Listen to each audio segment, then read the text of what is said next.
Karen claimed car blocked driveway, but CCTV caught her keying it with a smile. The quiet cul-de-sac on Maple Street hummed with the usual suburban rhythm, kids on bikes, sprinklers hissing, and the faint aroma of barbecue. But beneath the surface, a storm brewed. Karen Mitchell, the self-appointed queen of the neighborhood watch, had a reputation. Her sharp tongue and unrelenting need for control made her both feared and resented. To her, every misplaced trash can or slightly askew lawn ornament was a personal affront. But this time, her wrath fixed on Tom Rivera's old pickup truck, parked just an inch over the line of her driveway. Tom, a single dad and mechanic, had moved to Maple Street 6 months ago, hoping for a fresh start after a messy divorce. His daughter, Lily, was his world, and he worked long hours to keep her in school and safe. The truck, battered but reliable, was his lifeline. Karen, however, saw it as an eyesore. "It's blocking my driveway," she'd shrieked that morning, her voice piercing the calm as Tom rushed Lily to the school bus.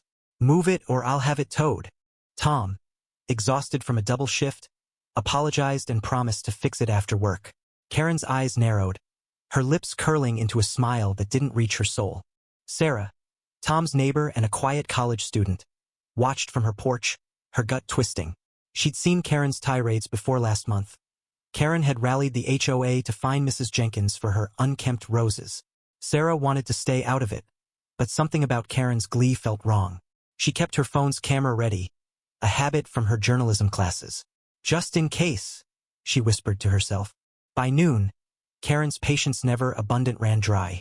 She marched to Tom's truck, a key glinting in her hand. Her smile widened as she dragged it across the hood, the metal screeching in protest. Deep, jagged lines marred the paint, each one a deliberate act of spite. She glanced around, oblivious to the small security camera Tom had installed above his garage after a string of mailbox thefts. The lens caught everything. Her smug grin, the calculated scratches, the way she dusted her hands like an artist admiring her work. When Tom returned home, his heart sank. The truck, his only way to work, was ruined. Lily clung to his side, her eyes wide. "Who did this, Daddy?" she whispered. Tom's hands shook, not from anger but from the weight of another setback. He called the police, and Officer Daniels, a weary veteran, arrived to take statements. Karen was already there, arms crossed, her voice dripping with indignation. "His truck was blocking my driveway. It's a hazard. I had every right to be upset." Tom's jaw tightened, but he stayed calm for Lily's sake. Sarah, lingering nearby, hesitated before stepping forward. I think you should check Tom's security footage," she said, her voice trembling. The air grew thick as Officer Daniels reviewed the footage on Tom's phone. Karen's face paled, her righteous facade crumbling as the video played. Her smile, the key, the scratches. The officer's expression hardened. "Ma'am, this is vandalism. You'll need to come with me," Karen stammered. "It's not what it looks like. I was checking for damage."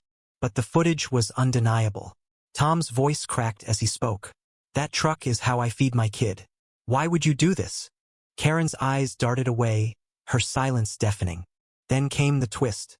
Mrs. Jenkins, the elderly Rose gardener, shuffled forward, her cane tapping the pavement. She'd been quiet, almost invisible, during the commotion. "I saw her do it too," she said, her voice steady. "And not just today. Last week. She scratched my car when I parked too close to her precious azaleas. I didn't say anything because, well, who'd believe an old lady?" The crowd gasped. Karen's reign of petty terror wasn't just Tom's problem, it was the neighborhood's. Mrs. Jenkins' words shifted the narrative, exposing Karen's pattern of malice.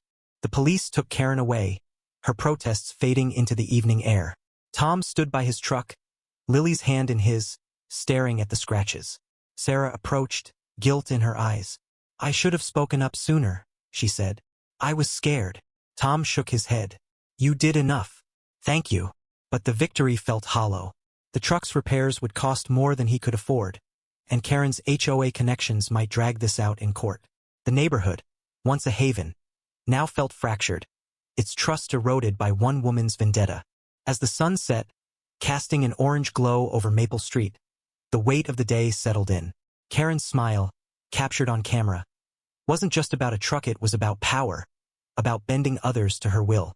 Tom would fix the truck, somehow, for Lily.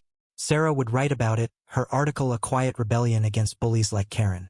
And Mrs. Jenkins? She'd tend her roses, her quiet strength a reminder that truth, however delayed, finds its way. The cul-de-sac fell silent, but the scars on the truck, in the community remained. Karen's act, born of petty rage, had unraveled her carefully crafted image. Yet the cost was steep for everyone. Tom faced months of financial strain. Sarah grappled with her delayed courage. And the neighborhood wondered who else Karen had hurt in her quest for control. The CCTV footage, a cold witness, had exposed more than a crime had revealed the fragility of trust and the ripple effects of one person's cruelty. What do you think? Where does justice lie when personal grudges tear a community apart?